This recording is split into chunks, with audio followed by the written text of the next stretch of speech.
제16회 학생 성공 스토리 특강을 찾아주신 여러분 반갑습니다. 저는 오늘 진행을 맡은 나노공학과 18학번 박소영입니다.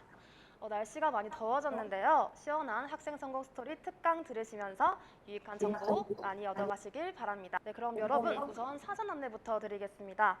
첫째, 웹엑스 사용자 이름을 모두 학번 그리고 이름으로 바꿔주시길 바랍니다. 학번과 이름으로 로그인 부탁드립니다. 두 번째로 특강 후에 실행되는 만족도 조사 여기서 많이 참여 부탁드린다는 점 알려드리겠습니다. 그럼 본격적인 특강에 앞서서 여러분께 여러 가지 소식을 전해드리려고 하는데요. 먼저 상담에 대해서 말씀드리겠습니다. 우리 대학은 여러분의 성공적인 대학 생활을 지원하는 다양한 프로그램들을 운영하고 있습니다. 교내 많은 프로그램들을 상담을 통해 안내받을 수도 있으니까요. 챌린지 스퀘어를 통해서 학생 성공 상담을 신청해 주시면 되겠습니다. 둘째로 S-ON 상담입니다. 학생 성공 상담 외에도 우리 대학 교수님들과 상담할 수 있는 프로그램들이 있다는 거 알고 계셨나요? S-ON 교수 학생 상담은 언제 어디서든 교수님께 온라인으로 상담을 신청하고 답변을 받을 수 있는 시스템입니다. S-ON 상담 역시 챌린지 스퀘어를 통해 신청하실 수 있습니다. 전공 학습, 전공 관련 진로, 대학원 진학 등의 주제로 온라인 소통을 할 수 있습니다. 성공적인 대학생활 설계를 위해 학생 성공 상담과 S-ON 온라인 상담을 많이 이용해 주세요. 네, 다음으로 학생 성공 센터의 대표 프로그램인 학생 성공 스토리 공모전을 소개해 드리고 싶은데요. 학생 성공 스토리 공모전은 우리 대학의 건화 기념인 수기치인을 실천에 의미를 두고 있습니다. 밝고 힘찬 미래를 위해 노력한 여러분들의 스토리를 학생 성공 스토리 공모전을 통해 응모해 보시면 어떨까요? 공모전 수상자에겐 장학금이 수여되며 수기집 저자의 기회 또한 주어집니다. 그리고 오늘처럼 학생 성공 스토리 특강의 연사자가 될 수 있는 기회도 얻으실 수 있습니다. 그리고 프레지던트 리스트에 오를 수 있는 후보로도 오르게 되는데요. 대학 생활의 시행착오와 어려움을 극복하고 성장한 이야기로 학생 성공 스토리 공모전에 많이 도전해주세요. 그리고 2학기에는 학생 성공 교수 멘토링이 운영될 예정입니다. 교수님과의 만남을 통해 궁금했던 점을 질문하고 필요한 정보와 도움을 받으시기 바랍니다. 친밀한 대화를 통해 학생들이 삶과 진로의 방향을 찾는 데 도움을 주실 수 있고요. 그리고 또한 교수와 학생 간에 서로 이해하고 공감대를 형성할 수 있는 그런 프로그램이라고 말씀드릴 수 있겠습니다. 마지막으로 설문조사 안내입니다. 앞서 말씀드렸듯이 특강 후에 웹엑스 채팅창에 설문조사 링크가 올라올 예정인데요. 만족도 조사 응답자 중 100분에게 스타벅스 기프티콘을 증정해 드립니다. 특강 후에 진행되는 설문조사도 많은 참여 부탁드립니다. 네, 자, 그럼 오늘 특강 본격적으로 시작해 보도록 하겠습니다. 제16회 학생 성공 스토리 특강의 연사자를 소개하겠습니다. 경영학과 김어진 학우입니다. 김어진 학우는 경영학과 전공의 학생으로서 수원시 지속가능한 리빙랩 아이디어 경진대회에서 최우수상을 받은 경력이 있는 분입니다. 링크 사업단에서 주최하는 도시재생 디자인 싱킹 교육 프로그램 덕분에 경진대회에 참여하게 되셨다고 하는데요. UPP에서 교육받는 내용을 기반으로 팀원들의 반짝이는 아이디어와 협력이 좋은 결과를 이끌어냈다고 합니다. 팀 프로젝트에서 중요한 것은 역시 함께하는 자세인 것 같습니다. 보육 112라는 팀 이름으로 긴급 보육 서비스 아이디어를 어떻게 구체화시키고 실현시켰는지 그 과정이 무척 궁금해지는데요. 연사자님을 모시기 앞서 팁 하나 알려드리겠습니다. 웹엑스 화면 조정 기능이 있는데요. 이 기능으로 발표 자료 화면이나 연사자 화면을 원하는 대로 바꿀 수 있습니다. 오른쪽 상단의 레이아웃 탭으로 화면을 조정하셔서 편하게 강의 들으시기 바랍니다. 그럼 다 같이 김어진 학우님을 모셔서 팀 프로젝트 이야기를 들어보도록 하겠습니다. 큰 박수로 맞이해 주시기 바랍니다.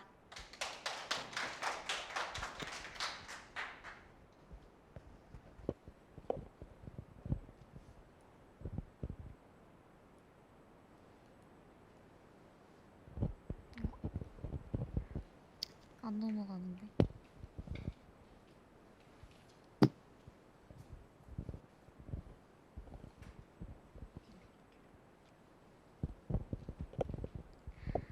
네, 안녕하세요. 경진대회 도전과 보람찬 수상, 팀 프로젝트 성공 스토리라는 주제로 강연을 맡게 된 연사자 김어진입니다. 반갑습니다.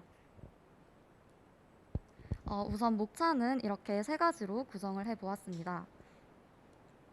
먼저 목차로 넘어가기 앞서 제 소개부터 먼저 드리겠습니다. 안녕하세요. 저는 경영학과 20학번에 재학 중인 김어진이고요. 앞에서 말씀드렸다시피 수원시 지속가능한 리빙랩 아이디어 경진대회에서 최우수상을 수상하여 연사자로 나오게 되었습니다. 네, 첫 번째 주제는 디자인 싱킹과 첫 경진대회라는 주제입니다. 우선 본격적인 이야기를 하기에 앞서서 공지사항의 중요성에 대해서 말씀드리려고 하는데요. 저는 공지사항은 하루에 한 번씩은 꼭 들어가 봐야 한다고 생각합니다. 하루에 한 번 아니면 하루에 오전에 한 번, 오후에 한 번씩 이렇게 자주 들여다보는 게 정말 좋다고 생각을 합니다. 제가 참여한 이 경진대회도 이 공지사항에서 처음 보고 정말 제가 참여하면 정말 재밌겠다라는 생각을 들어서 이 경진대회에 참여를 하게 되었고요. 아까 앞에 나온 그런 이력들도 여기서 공지사항에서 처음 보고 이렇게 참여하게 된 그런 활동들이 많기 때문에 여러분도 공지사항은 꼭 자주 확인하셨으면 좋겠습니다. 아시는 분들도 계실 수도 있고 모르시는 분들도 계실 수도 있는데 여기 킹고엠의 즐겨찾기로 들어가시면 추가 공지사항 홈피라는 게 있습니다. 이거를 추가를 하지 않으신 분들은 여기 즐겨찾기에 뜨지가 않으셔서 잘 모르시는 분들도 계셔서 알려드리는데요. 여기 플러스 추가 쪽에 들어가셔서 이렇게 공지사항을 추가를 하시면 이렇게 바로 배너가 뜨게 됩니다. 네, 여기에 이제 들어가시면 이렇게 학교의 전체 공지를 보실 수 있는데요. 하루에도 몇 개씩의 공지가 뜨는 만큼 자주 들어가셔서 자신과 맞는 활동을 꼭 발견을 하시고 꼭 참여할 수 있는 기회를 놓치지 않으셨으면 합니다. 네, 이제 디자인 싱킹에 대해서 본격적으로 말씀드리겠습니다.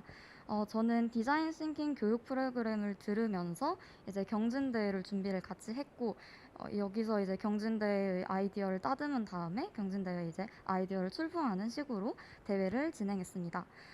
첫 번째 날에는 이제 팀빌딩을 진행을 했고, 두 번째부터 여섯 번째 날까지는 이제 디자인 싱킹 교육을 받으면서 경진대회 아이디어를 이렇게 디자인 싱킹 과정에 따라서 이렇게 발전을 시켜 나갔습니다.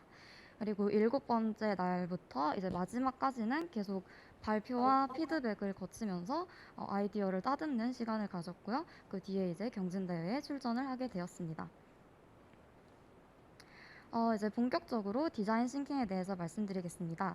디자인 싱킹이랑 인간을 관찰하고 공감하여 고객을 이해한 뒤 다양한 대안을 찾는 확산적 사고와 주어진 상황에 최선의 방법을 찾는 수렴적 사고의 반복을 통해서 대안을 마련하는 창의적 문제 해결 방법이다 라고 할 수 있습니다.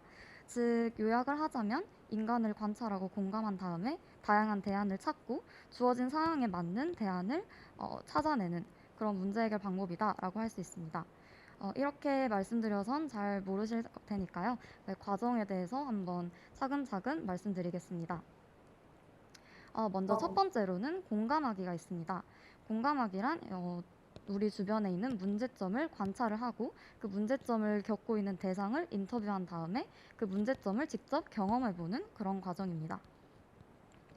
두 번째는 이제 정의하기인데요.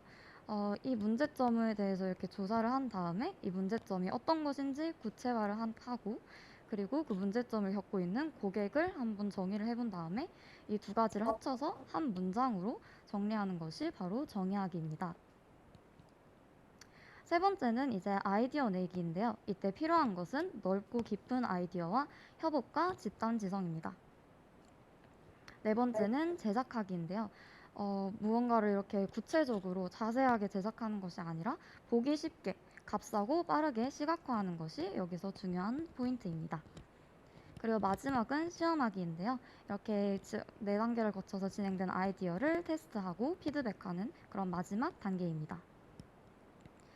네, 제가 참여한 경진대회는 수원시 지속가능한 리빙랩 아이디어 경진대회인데요. 여기서 저희는 세 명으로 구성됐고 그리고 아이디어 부문에 출전을 하여 수원시 의장상을 수상을 하였습니다.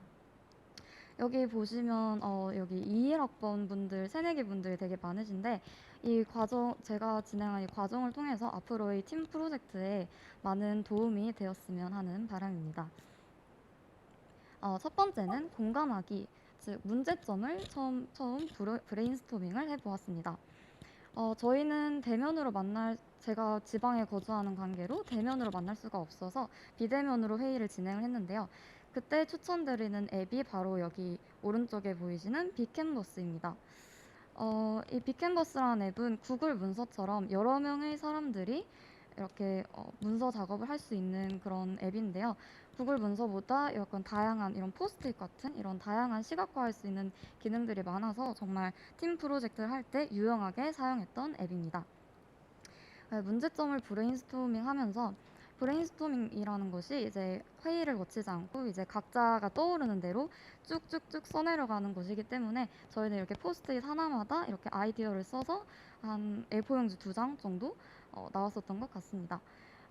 여기 한 몇 개씩 읽어드리자면 출퇴근 시간에 지하철이 위치가 잘 맞지 않아서 불편해요.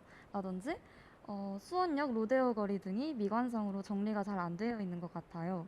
그리고 맞벌이 부부 자녀나 노약자, 장애인 등을 위한 돌봄 시설이 필요해요. 등등 이제 수원시 문제점에 대해서 떠오르는 대로 이렇게 써내려갔습니다. 그리고 이 밑에는 또 상담이라는 주제가 2년 전에 핫했는데 코로나 블루로 인해서 좀 더 많은 문제가 생겼을 것 같아요. 라는 강사님의 저희에게 가르침을 주시는 그런 강사님의 피드백까지 얻을 수 있었습니다. 저희는 이렇게 브레인스토밍을 진행한 다음에 여기 같은 주제끼리 이렇게 색깔별로 모아봤는데요. 파란색은 이제 대중교통에 관련한 주제고 분홍색은 상담에 관련한 주제였습니다. 이렇게 색깔별로 정리를 다 하고 추려본 결과 이렇게 코로나 블루 문제, 두 번째는 모바이크나 자전거 문제, 세 번째는 쓰레기 문제 이렇게 세 가지로 추려질 수 있었습니다. 저희는 의논을 통해서 코로나 블루로 인한 문제 및 상담으로 주제를 잡기로 결정을 하였습니다. 이렇게 주제를 정한 다음에는 인터뷰를 하였는데요. 복지회관, 공무원, 아이를 둔 부모, 노인분들 등등을 인터뷰를 하였습니다. 이때는 대면 인터뷰는 하지는 못했고 서면으로 인터뷰를 대략적으로 진행을 하였습니다. 이렇게 인터뷰를 진행한 다음에는 정의하기에서 페르소나를 만들어 보았습니다.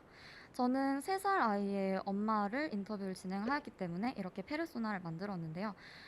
여기 보시면 특성, 행동 패턴, 그리고 불편함, 문제 상황, 필요, 욕구, 바라는 점, 인터뷰를 진행하며 느낀 점 이렇게 4가지를 항목화하여 정리를 하였습니다.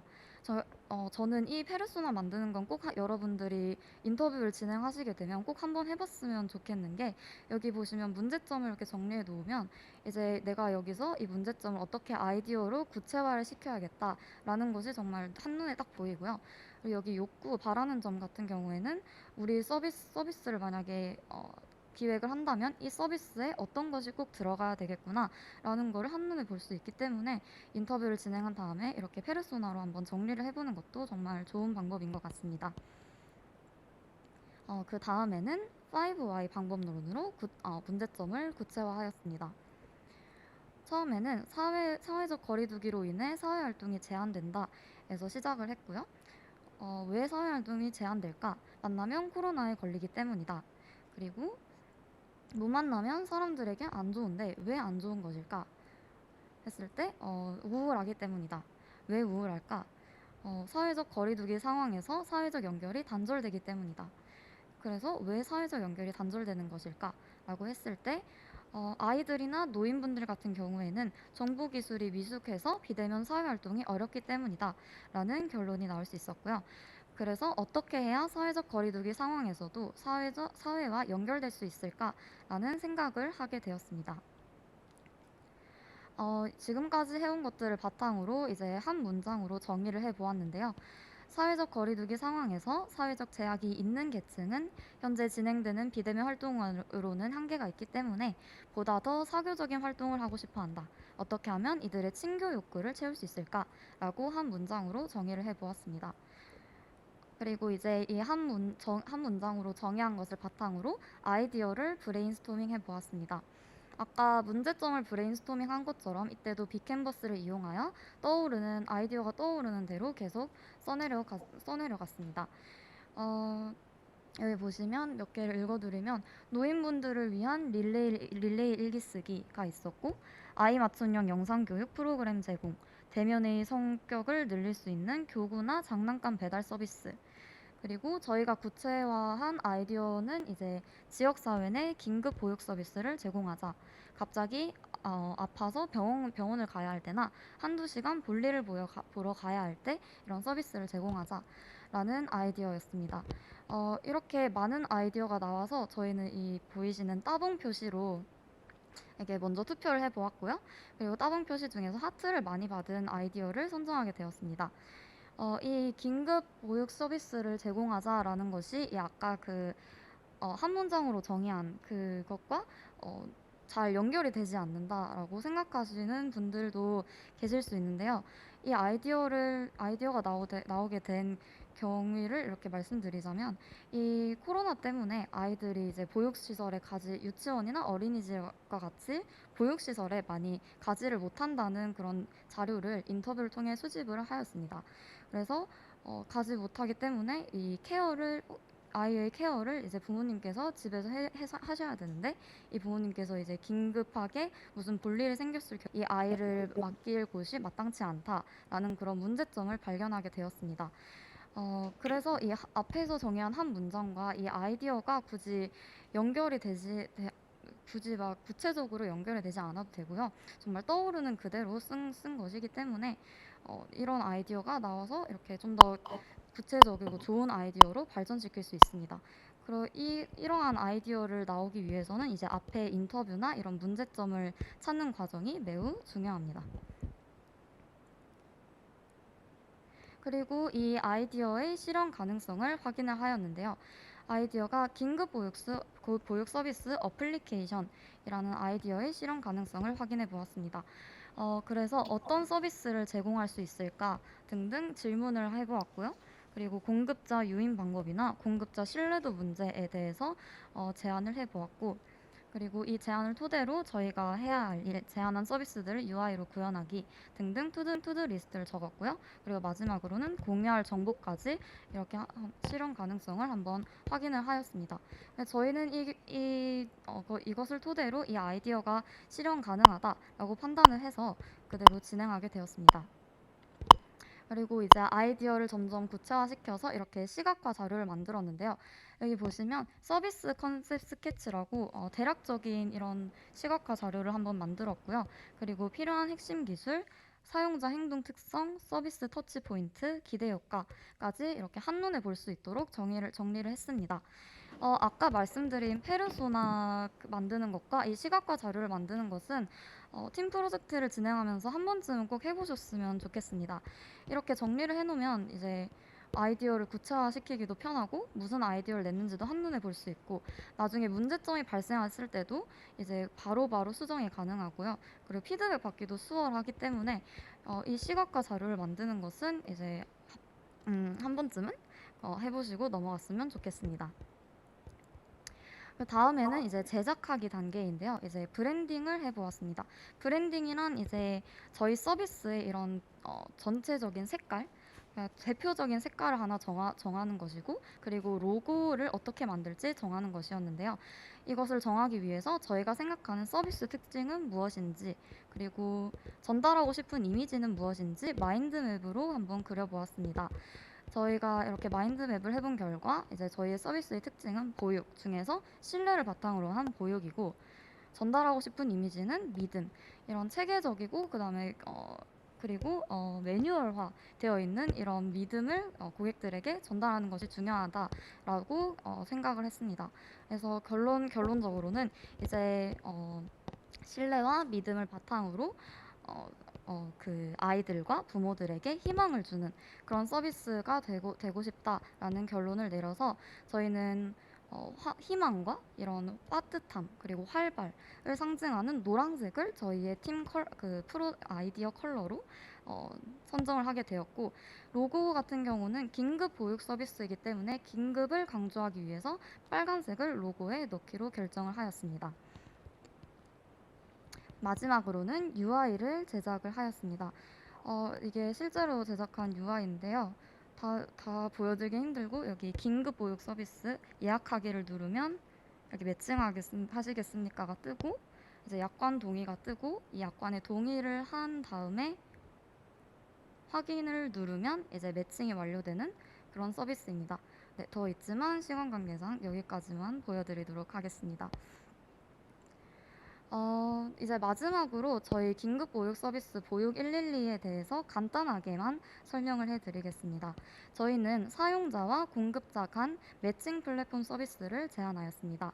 여기서 사용자는 0세에서 초등학교 저학년 사이에 자녀를 둔 부모이고요. 공급자는 보육교사 및 경력 단절 여성 혹은 대학생 봉사자입니다. 먼저 가입 및 규칙에 대해서 이렇게 설명을 했고요. 여기 보시면 약관 동의 진행과 그리고 모니터링 이용 동의 요청 등을 이렇게 설명을 해 놓았습니다. 그리고 두 번째로는 보육 진행 과정에 대해서 설명을 했는데요. 보육 전 신원 확인을 하는 방법, 그리고 보육 서비스 모니터링 방법, 그리고 마지막으로 평점 부여까지 보육 서비스를 어떻게 진행하는지에 대해서 구체적으로 설명을 하였습니다. 그리고 세 번째는 품앗이 서비스인데요. 저희가 가장 큰 비중을 두고 있는 이런 서비스라고 할 수 있습니다. 이 품앗이 서비스는 부모끼리 서비스를 제공하는 것이었는데요. 희망이 A가 이제 희망이 B에게 보육 서비스를 제공을 하면 나중에는 희망이 B가 희망이 A에게 다시 보육 서비스를 제공하는 그런 이웃 육아 공동체를 형성할 수 있는 그런 서비스를 저희는 기획을 해보았습니다. 두 번째는 이제 힘들지만 함께라서 힘들지 않았다라는 주제로 얘기를 해볼까 하는데요. 저는 이 경진대회를 수상한 이유가 저 혼자만이 아니라 정말 팀원들과 함께 협동을 잘 해서 이제 좋은 결과가 나왔다고 생각을 하기 때문에 이런 문구를 한번 넣어봤습니다. 네, 먼저 이제 팀 프로젝트에서는 역경이 빠질 수가 없죠. 그래서 먼저 마주친 역경은 이제 기존 서비스와의 차별화 포인트를 찾는 것이었습니다.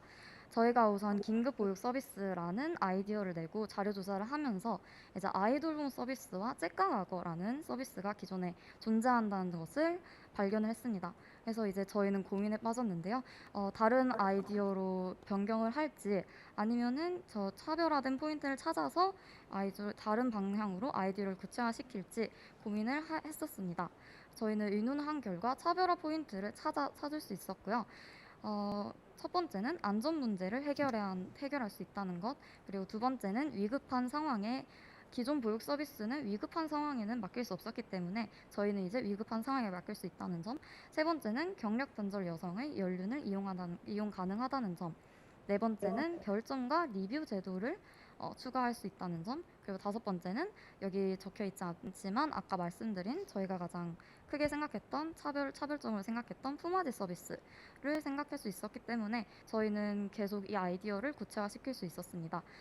제가 여기서 말씀드리고 싶은 것은 이 아이디어를 딱 냈는데 기존에 동일한 아이디어가 존재한다라고 했을 때 이 차별화 포인트를 쉽게 찾을 수 없다라고 하면 이 아이디어를 버리는 것에 미련을 가지지 않았으면 좋겠습니다. 이 차별화 포인트를 찾지 못했는데 계속 이 아이디어로 밀고 나가다 보면 결국에는 기존 서비스와 동일한 그런 서비스를 기획을 할 수밖에 없게 되더라고요. 그래서 그 단계로 가서 이제 아이디어를 갈아엎는 것은 너무 시간이 많이 들기 때문에 이제 무조건 이 아이디어를 선정을 했으니까 무조건 이 아이디어를 밀고 나가겠다. 이것이 아니라 언제든지 이 아이디어를 엎을 수 있다라는 그런 마음가짐으로 신속하게 판단을 해서 이제 다른 아이디어로 교체할 타이밍을 잘 잡으셨으면 좋겠습니다. 그리고 두 번째는 인터뷰의 어려움입니다. 앞에 말씀드린 그런 서면 인터뷰 말고도 아이디어를 구체화시키는 과정에서 저희는 수원시를 직접 방문을 하여 대면으로 인터뷰를 진행을 하였습니다. 이때는 아이를 둔 부모님들을 상대로 육아 시 힘든 점, 그리고 낯가림, 분리불안 문제, 아이를 맡길 때 가장 걱정되는 것, 긴급 보육 서비스를 이용할 의향이 있는지, 보육교사가 지켜줬으면 하는 수칙 등등 이제 긴급 보육 서비스에 대해 구체적으로 질문을 하였습니다.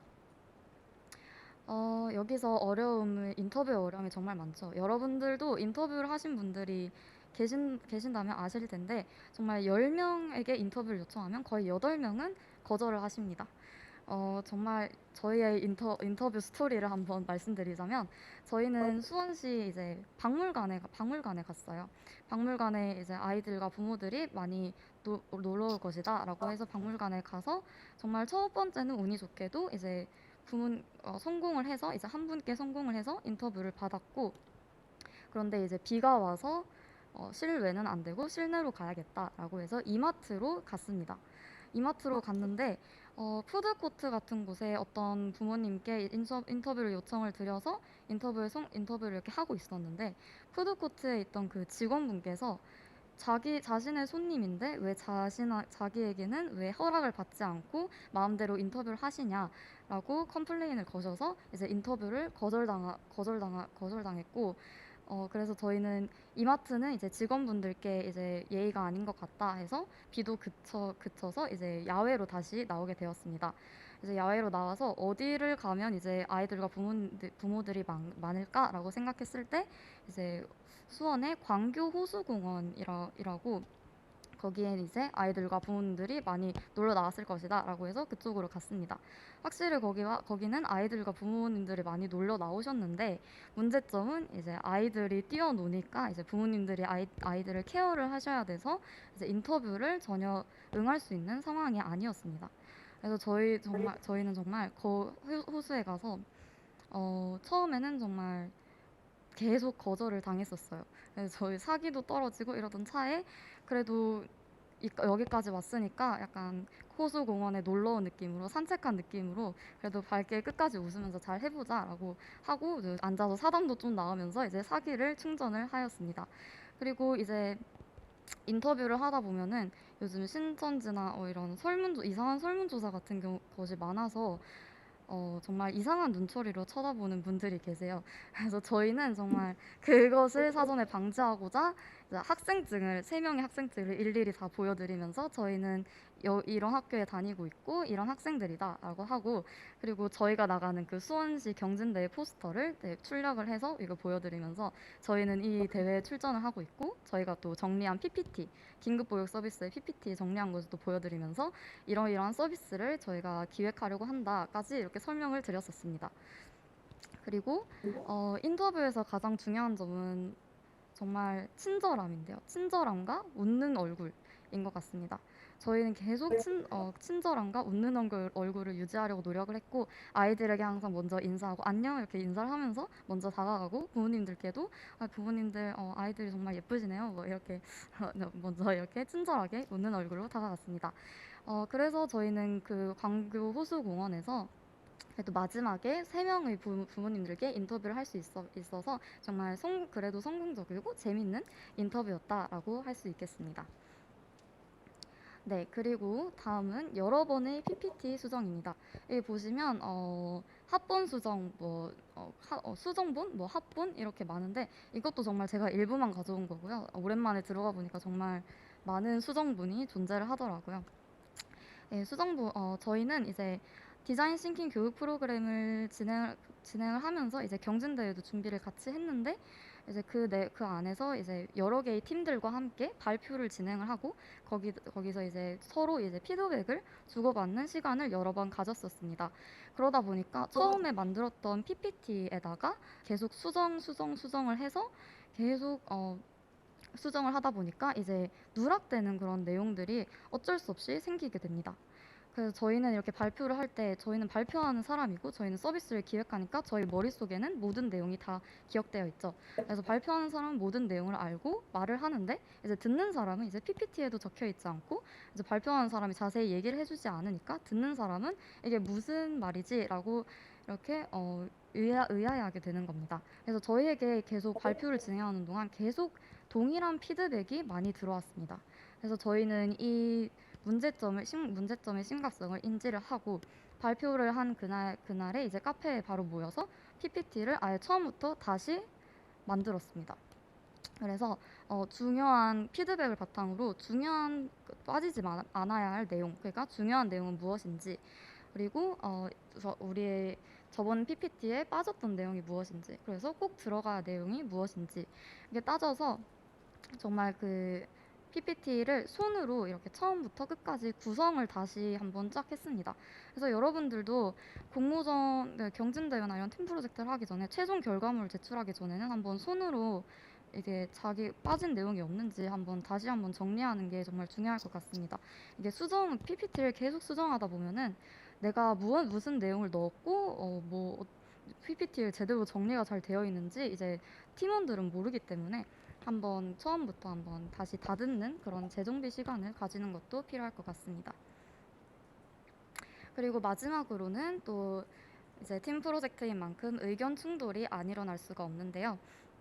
저희는 그래도 모든 사람들이 열정적으로 참여를 했고, 모든 이렇게 다 으쌰으쌰하는 분위기였기 때문에 그렇게 의견 충돌이 많지는 않았지만, 이제 경진대회 막바지에 팀원들이 점점 지쳐가면서 이제 의견 충돌이 한번 일어나게 되었습니다. 이제 마지막에 이렇게 정리만 남겨두고 있었는데, 이 남자 선배와 이 여자 선배의 스타일이 너무 달랐습니다. 남자 선배는 이 정리를 처음부터 끝까지 이제 모든 팀원들과 함께 정리를 했으면 좋겠다라는 의견이었고, 여자 선배는 이제 막바지 정리니까 역할 분담을 이렇게 해서 각자 이렇게 정리를 한 다음에 카톡방에 올려서 나중에 피드백을 받자라는 그런 스타일이셔서 정말 이 두 분의 대립이 정말 팽팽했었는데요. 저는 이럴 때 정말 제3자가 중심을 잡아주는 게 정말 중요하다고 생각합니다. 논의를 하시는 이런 분들은 정말 같은 말을 계속 반복하기 때문에 이게 정말 계속 같은 주장을 펴시고 같은 말을 반복하고 이제 말이 통하지 않는 상황이 이렇게 올 때가 있어요. 그래서 제3자가 중간에서 이렇게 이걸 잘 끊어줘야 되는데요.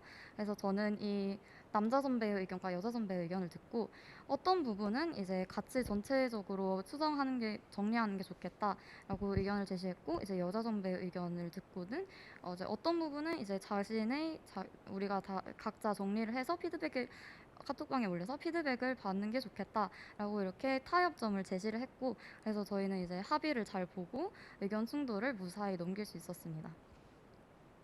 그래서 제가 드리고 싶은 말씀은 정말 숨을 돌릴 수 있는 시간을 만들었으면 좋겠습니다. 보통 경진대회 회의를 하면은 2시간이고 3시간이고 하는 경우가 많은데, 저희는 그 중간중간 틈틈이 이렇게 강아지 사진도 올리고, 여기 남자 선배님이 이제 고양이를 키우셔서 고양이 사진도 올리시고, 아니면 길고양이 가다가 찍은 것도 올리고 하면서 정말 힐링 타임을 몇 번 가졌고, 그리고 다 성균관대생인 만큼 이렇게 대학 생활에 대해서도 서로 사담을 나누면서 중간중간에 숨을 돌릴 수 있는 시간을 만들었습니다. 그렇지 않으면 이제 3시간 동안 하면서 정말 지쳐서 이제 하기 싫어지는 그런 그럴 수 있기 때문에 숨을 돌릴 수 있는 시간은 꼭 만들었으면 좋겠습니다. 네, 그래서 제가 이 공모전에서 경진대회에서 수상을 하고 다른 공모전도 몇 번 나가보았는데요. 그 공모전에서는 이 경진대회만큼 그렇게 큰 결과는 얻을 수 없었습니다. 그래서 제가 이게 수상할 수 있었던 이유는 무엇일까라고 생각을 해보았을 때, 첫 번째가 이제 매일 2시간씩 회의를 진행했다는 점입니다.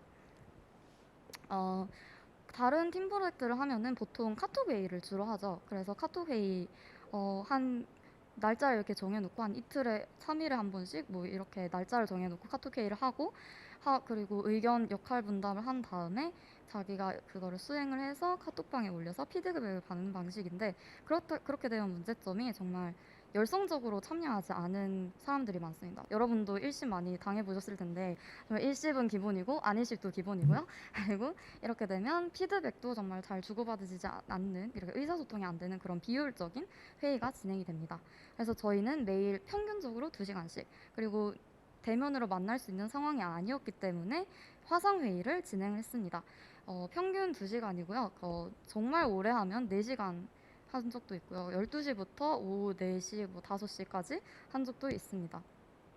그래서 이렇게 화상으로 이렇게 매일 회의를 진행을 하면 아이디어를 계속 주고받을 수 있고, 정말 피드백이 정말 중요한데, 피드백이 바로 나오고 수용이 되고 바로 수정이 되니까 정말 효율적인 회의를 진행할 수 있습니다. 여기 제가 카톡방을 일부를 캡처해놨는데 여기 보시면 1일, 2일, 3일, 4일 여기 뒤에도 계속 있고 저 이전에도 계속 진행을 한 것을 이렇게 볼 수 있습니다.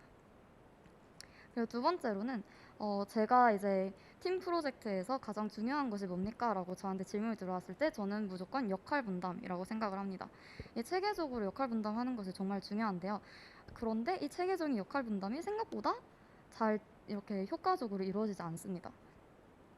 모든 팀 프로젝트를 하면서 정말 역할 분담이 제대로 이루어지지 않아서 내 역할이 뭐지? 라고 되게 의아함을 가진 적도 많고 이렇게 되면은 역할 분담을 했을 때에 비해서 약간 자기가 역할이 뭔지 확실하게 모르니까 목표가 없으니까 이제 노력을 덜 들이게 되는 겁니다.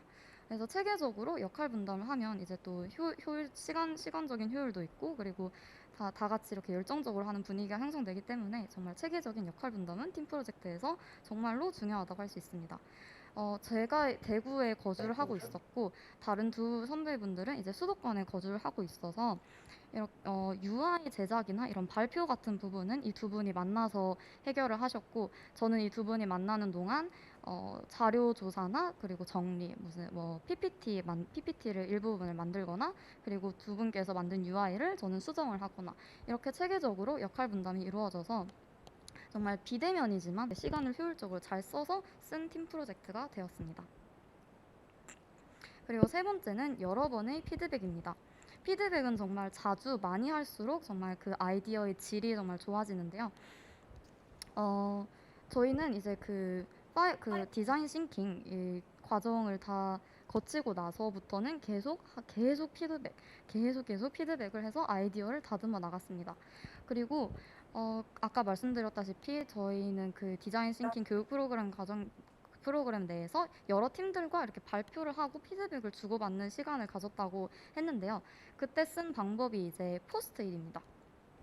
이제 개인에게 포스트잇 2장씩을 준 다음에 한 포스트잇에는 잘한 점을 적고 그리고 다른 한 포스트잇에는 이제 개선할 점을 적었는데요. 이 방법이 정말 좋은 게 잘한 점을 보면서 이제 우리가 무엇을 잘했고 이것을 계속 가지고 가야겠구나. 그리고 그 약간 이것을 보면서 약간 뿌듯하고 자신감을 얻는 그런 기회가 되었고 개선할 점은 이제 정말 그 개인이 이제 손 들고 보통 피드백 있으십니까? 하면은 정말 아무도 대답을 안 하잖아요. 근데 이제 포스트잇에 이제 개선할 점을 적어주세요 하면은 1인당 한 피드백씩은 나오니까 이제 저희의 문제점이 뭔지 이렇게 바로바로 알 수 있었습니다. 피드백은 정말 많이 할수록 좋은 것 같아요. 네, 그리고 저는 이 대회를 통해서 많은 성장을 이루었는데요. 저는 20학번인 만큼 코로나로 인해서 그 1학년 1학기 때는 비대면으로 학교를 아예 가지를 못했고 그렇기 때문에 거의 모든 활동을 하지 못했습니다. 그런 상태에서 처음으로 경진대회에 도전을 하게 되었고 이 경진대회를 통해서 정말 고등학교 4학년의 삶에서 이제 대학교 1학년의 삶으로 이렇게 발전하게 된 이런 터닝 포인트가 되었습니다. 우선 자료조사인데요.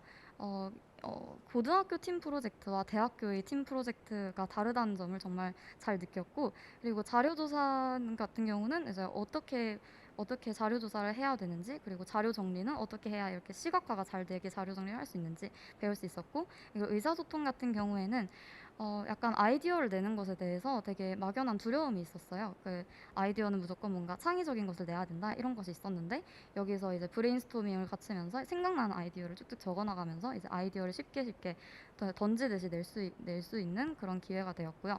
그리고 발표 같은 경우는 팀원들이 이제 발표를 준비를 하면서 다 봐주셨고 저 발표가 어떻게 되면 개선되는지 다 이렇게 친절하게 도와주셔서 이제 대학교에서 발표를 이런 두려움을 극복할 수 있는 그런 자신감을 찾을 수 있는 그런 계기가 되었습니다.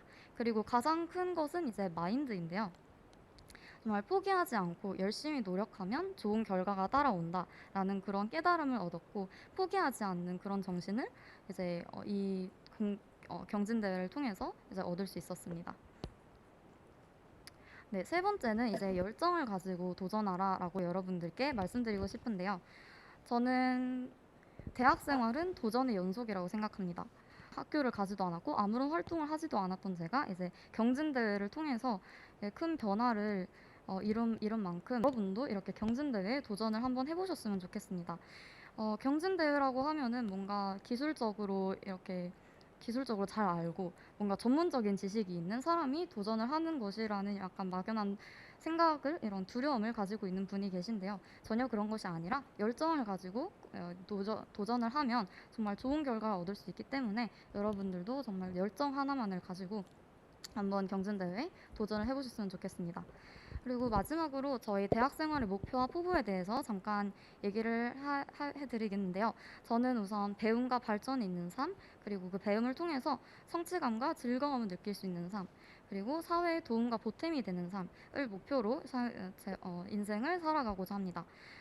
그리고 저는 대학교에서는 대학 생활을 통해서 자신이 잘하는 것, 그리고 좋아하는 것을 찾아가는 과정이라고, 대학 생활은 그런 과정이라고 생각을 하고요. 그리고 자신의 역량을 키우는 과정이라고도 생각을 합니다. 저는 이때까지의 활동을 통해서 제가 잘하는 것과 좋아하는 것을 어느 정도 찾았다고 생각을 하고요. 그래서 앞으로 저희 역량을 키워가려고 합니다.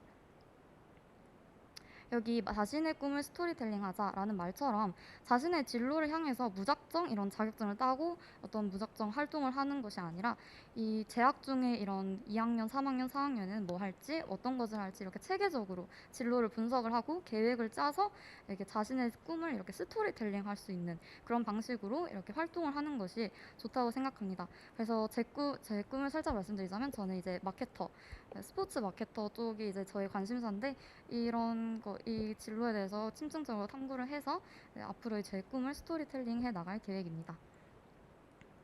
네, 마지막으로 제가 생각하는 학생 성공이란에 대해서 말씀드리고 강연을 마치도록 하겠습니다.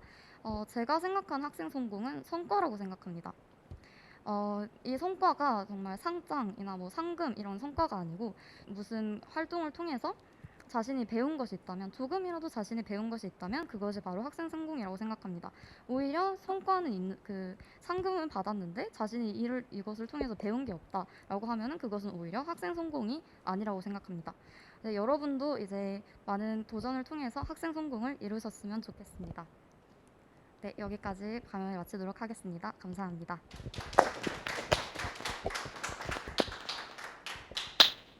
강연 잘 들었습니다. 대학 감사합니다. 생활을 통해서 자신이 잘하는 것과 좋아하는 것을 찾아 나가고, 거기에 대해서 또 역량을 키워 나가셨다는 내용이었던 것 같은데요. 교내 프로그램들 활동을 기반으로 해서 확장시켜 나간 것이 굉장히 인상적이었던 것 같습니다.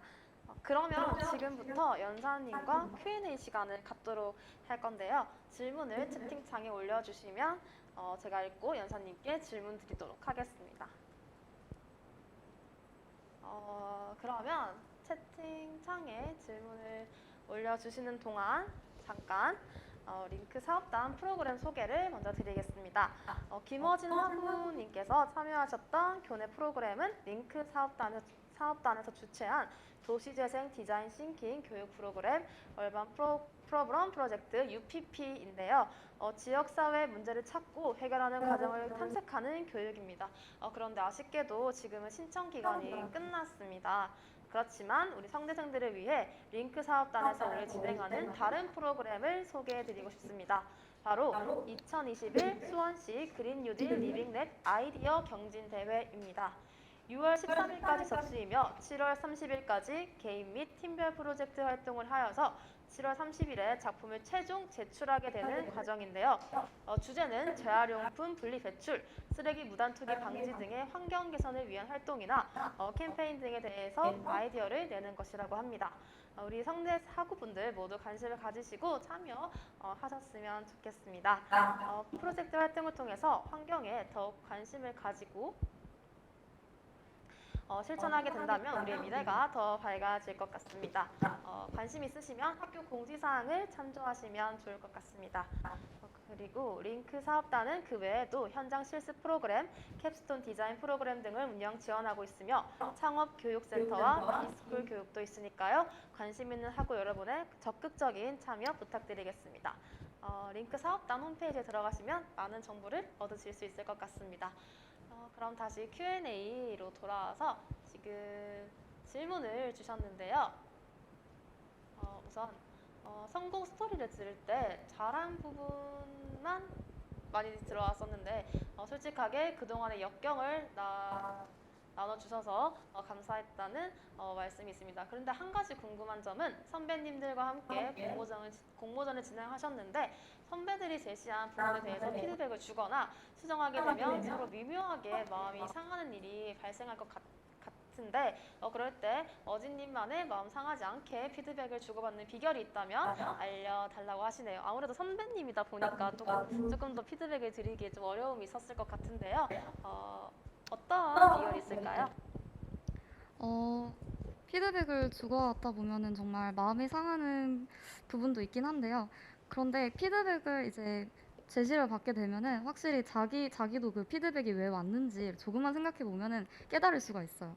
그래서 그 당장은 약간 기분이 나쁠 수 있겠지만 정말 계속 생각을 해보면 자신도 이 부분이 약간 취약점이라는 걸 알고 있었다는 것을 이제 금방 발견을 하게 될 거고요. 그리고 저만의 이런 비결이 있다면은 피드백을 무조건 제시할 때 무조건 나쁜 부분만 제시하는 것이 아니라 이 부분은 정말 좋은데 이 부분은 정말 좋다.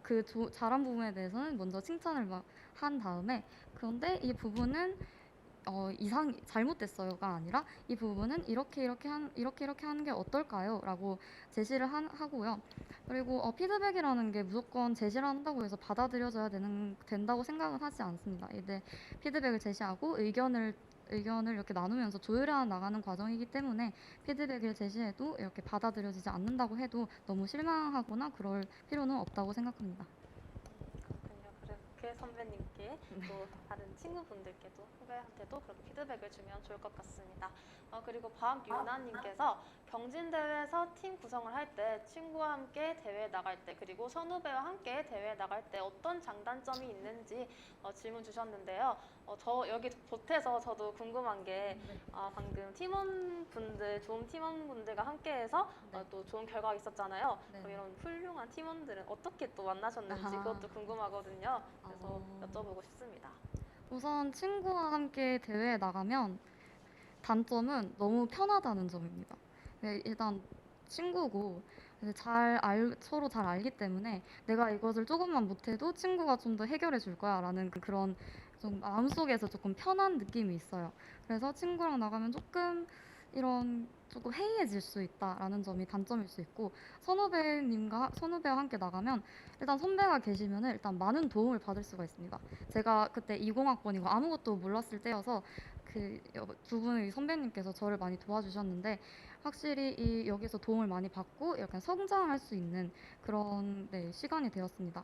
근데 단점이라고 하면은 선배인 만큼 약간 조금 거리감이 느껴질 수 있다는 점? 근데 그것은 이제 선배분도 잘 대해주시고 후배분도 이렇게 거리낌 없이 다가가면 또 선배님들도 좋아하시기 때문에 그것은 극복이 가능한 단점이라고 생각을 하고요.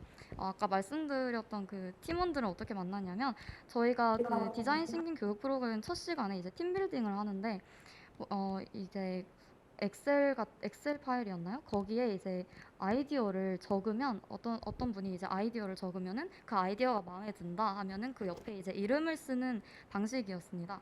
그래서 처음에가 아마 제시한 아이디어가 코로나로 인해 소상공인들에게 약간 지원을 하고 싶다라는 그런 아이디어였던 것 같은데 그 아이디어가 마음에 들어서 이렇게 그 옆에 이름을 적게 됐는데 어떻게 좋은 팀원들을 만나게 된 것 같습니다. 그렇게 해서 그럼 또 이것도 학교 프로그램을 통해서 만나게 되신 거였군요. 그럼 다음 질문 드리도록 하겠습니다. 송문성님께서 질문 주셨는데요. 수많은 프로젝트나 활동 중에서 오늘 말씀하신 경진대회를 선택하신 이유가 무엇인지 궁금하다고 하십니다. 그리고 또 경영학과시니까 또 인사캠 학우분이실 텐데 또 이렇게 수원시 프로젝트에 참여해 주셨어요. 저도 궁금한데요. 이유가 무엇인지 여쭤보겠습니다. 일단 아까 말씀드렸다시피 저는 이렇게 하루에 한 번씩 공지사항을 들어가는데 정말 거기도 많은 활동들이 뜨잖아요. 그런데 여기 뭔가 딱 이 경진대회를 딱 봤을 때 이 디자인 싱킹 교육 프로그램을 한 달 동안 시켜주고 그거와 연계를 해서 경진대회에 나갈 수 있다는 점이 정말 마음에 들었습니다. 이 디자인 싱킹의 교육을 통해서 이제 저도 이제 성장을 할 수가 있고 경진대회를 이제 그냥 이런 도움을 받지 않고 그냥 혼자서 참가를 하게 되면은 이런 많은 미흡한 부분들이 많은데 그 부분들을 이렇게 메꿔줄 수 있는 그런 프로그램이라고 생각을 해서 네, 참여를 하게 되었고요. 수원시인데 참여하게 된 것은 아마 그때 당시에 그 활동 그 내용이 아마 비대면이라고 적혀 있었을 거예요. 그래서 수원시 또 비대면이니까 할 수 있겠다라는 생각으로 한번 참여했었던 것 같습니다. 그렇게 참여하시게 되셨군요. 그럼 다음 질문 드리도록 하겠습니다. 김형중님께서 질문 주셨습니다. 프로젝트 활동을 하면서 UI 제작 및 수정은 어떻게 하셨는지 궁금합니다. 관련 지식이 있으셨나요? 라고 질문 주셨는데 직접 또 수정도 하셨다고 아까 말씀해 주셨잖아요. 어떻게 하셨는지. 저도 이 경진대회에서 UI는 처음 제작을 해봤는데 제가 그 사이트는 기억이 나지 않지만 그 UI를 제작할 수 있는 사이트가 있었을 거예요. 그래서 디자인 툴이나 이런 게 있는 그런 사이트가 있었는데 정말 약간 그냥 파워포인트 같은 느낌으로 이렇게 다 제작을 했고요. 그런데 조금 힘든 점이 있었다면 거기 색깔이 무조건 기본 색깔이 파란색인데 그 색깔을 이제 아까 UI 보셨으면 다 노란색이잖아요. 그래서 파란색을 일일이 하나씩 다 클릭을 해서 노란색으로 바꾸는 그런 작업이 조금 힘들었다라고 할 수 있습니다. 그러면 어플 같은 걸 제작할 수 있는 그런 친구 네네네. 환경이 네, 디자인 구축되어 툴이 있는 거네요. 있었습니다. 좋은 것 같습니다. 그리고 다음에 황지영님께서 질문 주셨습니다. 팀플을 할 때 어떻게 이런 구체적인 또 효율적인 틀, 이런 방금 맨 처음에 말씀해 주셨듯이 같이 공유할 수 있는 그런 사이트인 비캔버스 이런 것들을 알고 잘 활용하셨는지 궁금하다고 하십니다. 이것도 그 디자인 싱킹 프로그램, 그 교육 프로그램에서 아신 건데, 그 강사님께서 처음에 이제 비대면으로 문서 진행을 하면 빅캔버스를 이용하는 게 좋을 것이다 라고 말씀을 해주셨고요. 정말 빅캔버스 정말 유용하니까요. 여러분, 혹시라도 비대면으로 팀플 할 일이 있으면은 빅캔버스 꼭 한번 사용해 보셨으면 좋겠습니다. 비캔버스 감사합니다. 그리고 또 차수경님께서 질문 주셨습니다. 프레이밍 스토밍을 하고 아이디어를 구체화하는 작업을 아까 전에 쭉 말씀해 주셨는데요. 이 작업에 얼마만큼의 시간이 좀 투자됐는지 궁금하다고 하시는 것 같습니다. 정말 좋은 질문인 것 같은데요. 브레인스토밍 같은 경우는 팀원들과 의논을 거치지 않고 그냥 생각나는 것들을 이렇게 쭉 적어나가는 것이다 보니까 많은 시간을 투자하는 것은 비효율적입니다. 그래서 브레인스토밍 같은 경우는 한 30분? 한 30분 정도 진행했던 것 같고 막힌다 싶으면은 조금 쉬었다가 내일 다시 만나서 한 30분 정도 진행을 했고요. 그리고 아이디어를 구체화하는 거는 브레인스토밍을 끝나고부터 계속 했었던 것 같아요. 이 아이디어를 구체화하는 게 끝이 없는 게 정말 자료 조사부터 시작을 해서 인터뷰까지 해야 되고 그 다음에 무슨 문제점을 파악을 해서 그리고 또 반영하고 수정을 하고 그래서 끝이 아니라 계속 피드백을 하고 계속 따듬어 나가야 되기 때문에 이런 구체화는 정말 계속 할수록 정말 좋은 결과물이 나오는 것 같습니다. 브레인스토밍은 최대한 효율적으로 네. 대신 구체화를 조금 자세히 네. 탄탄하게 하면 된다고 답변해 주신 것 같습니다. 그리고 새내기 분이신 것 같아요. 이은님께서 디자인 싱킹 프로그램은 학교에서 주최하는 프로그램인지 어디서 신청할 수 있는지 물어보셨는데요. 또 말씀해 주세요. 이것도 공지사항에 보시면 있어요. 찾아보시면 지금도 있어요. 제가 저번에 공지사항을 보면서 이번에도 똑같은 프로그램을 하는 것을 봤거든요. 그래서 학교 공지사항에 한번 디자인 싱킹 교육 프로그램 쳐보면은 한번 나올 겁니다. 네.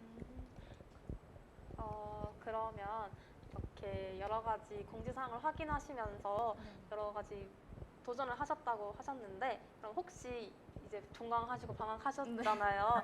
이번 방학 때 뭐 계획이 있으신가요? 이번 방학 때는 일단 이번 방학 때는 그렇게 마음에 드는 그런 활동은 없었던 것 같고 그래도 조금 뭔가를 하고 싶어서 이제 비교과 프로그램을 하나 신청을 했고요. 그리고 지금 하는 대외 활동이 또 있어서 대외 활동으로 아마 바쁘지 않을까 싶습니다. 네. 그러면 혹시 대외 활동은 어떤 걸 하는지 잠깐 소개 부탁드려도 될까요? 대외 활동은 이제 홍보 마케팅 서포터즈를 지금 하고 있고, 그리고 한국장학재단에서 하는 그 사회 리더 멘토링이라는 프로그램에 멘티를 참여를 하고 있습니다. 근데 저는 정말 이 프로그램이 여러분들도 한번 해보셨으면 좋겠는 게, 이 프로그램을 신청을 해서 멘토님을 정말 좋은 분을 만나면 저 같은 경우는 이제 삼성생명 연수원에서 교육도 받고 이제 1박 2일로 한번 잠도 자고 이랬거든요. 그래서 거기가 정말 좋은 시설을 갖추었고, 그리고 멘토님께서 제가 스포츠 마케터에 이제 관심이 있다고 하시니까 이제 삼성 라이온즈 마케팅 팀장을 연결을 해주셨어요. 그래서 정말 그 한국 장학진화에서조차 않은 이 사회 리더 멘토링에 참여를 하면 정말 진로에 많은 도움을 받을 수 있을 것이라고 생각합니다. 진짜 많은 큰 그런 도움과 경험을 하실 수 있을 것 같다고 생각이 드네요. 그리고 또 다음 질문 그럼 드려볼게요. 팀플하다가 중요한 점에서 이제 팀원들과 의견이 맞지 않을 때 팀을 해체하지 않고 문제를 해결할 수 있는 그런 방법, 꿀팁이 있다면 알려달라고 하시는 것 같습니다. 정말 의견이 맞지 않을 때는 정말 아까 말씀드렸다시피 정말 제3자의 역할이 정말 중요한 것 같습니다. 저도 그때 의견이 맞지 않을 때 그 논쟁으로 한 1시간은 시간을 허비했었던 것 같아요. 그래서 이 중간에서 제3자가 이 사람의 의견은 어떤 것이 좋고 저 사람의 의견은 어떤 것이 좋으니까 두 개를 합쳐서 어떤 합의점을 찾자라고 이런 합의점을 빨리 도출해줘야 합니다. 그리고 이제 말할 때도 약간 기분 나쁘지 않을 방법으로 그렇게 말씀하시는 게 정말 좋은 방법인 것 같습니다. 좋습니다. 그러면 질문 또 드려보도록 하겠습니다. 아까 이제 계속 설명해 주셨던 게 보육 112에서 보육 프로그램이라는 주제로 포인트를 잡을 수 있었던 계기 또는 이유가 궁금하다고 하십니다. 혹시 아동 보육 쪽에 원래 관심이 많이 있으셨나요? 그렇다기보다는 어머니께서 이제 아동 교육 쪽에 종사를 하시고 있는 분이라서 조금 더 그쪽으로 인터뷰를 자세히 할 수 있는 기회가 있었던 것 같고, 그 아이디어 브레인스토밍을 할 때 그 상담이라는 주제 그리고 아이들에 관련한 주제가 정말 좋을 것 같다라는 의견이 있어서 팀원들끼리 이렇게 아이디어를 많이 내다 보니까 보육 프로그램이라는 그런 아이디어를 도출할 수 있었던 것 같습니다. 네, 그렇군요. 그러면 이렇게 질문 연사자님과 함께 Q&A 시간까지 가져봤습니다. 그러면 오늘 함께 하시지는 못했지만 같이 들어주셨던 학우분들과 함께 사진을 찍고 싶은데요. 모두들 끝까지 함께 해주셔서 감사드리며 오늘 특강 기념을 하기 위해서 다 같이 사진 촬영하는 시간을 갖도록 하겠습니다. 사진 촬영을 위해서 모두들 카메라를 켜주시면 감사하겠습니다. 그래서 저희와 함께 이렇게 사진을 찍으면 의미 있지 않을까 해서 그러면 조금만 더 켜주세요. 켜주시면 같이 기념해서 지금 괜찮을까요? 선생님. V를 해주시는 분도 계신데요. 그러면 그냥 이렇게 찍을까요? 야. 하나, 둘, 셋. 좋습니다. 감사합니다. 그래서 오늘 특강 해주셔서 너무 감사드리고요. 여러분은 오늘 특강 어떻게 들으셨나요? 지금 웹엑스 채팅창에 올라온 링크를 통해서 설문조사에 참여해 주시면요. 만족도 조사 응답자 중 100분에게 스타벅스 기프티콘을 증정해 드립니다. 많은 참여 부탁드리겠습니다. 여기 화면에 있는 QR코드를 통해서도 참여하실 수 있습니다. 그러면 이렇게 참여해 주시는 동안 마무리 멘트 하도록 하겠습니다. 오늘 특강은 아이캠퍼스 비정규 강좌에서도 영상으로 만나보실 수 있으며 이곳에서 함께 나누었던 이야기가 여러분의 성공적인 대학생활에 도움이 되셨길 바라고 진심으로 응원하겠습니다. 지금까지 학생성공센터의 제16회 학생성공스토리 특강이었습니다. 감사합니다.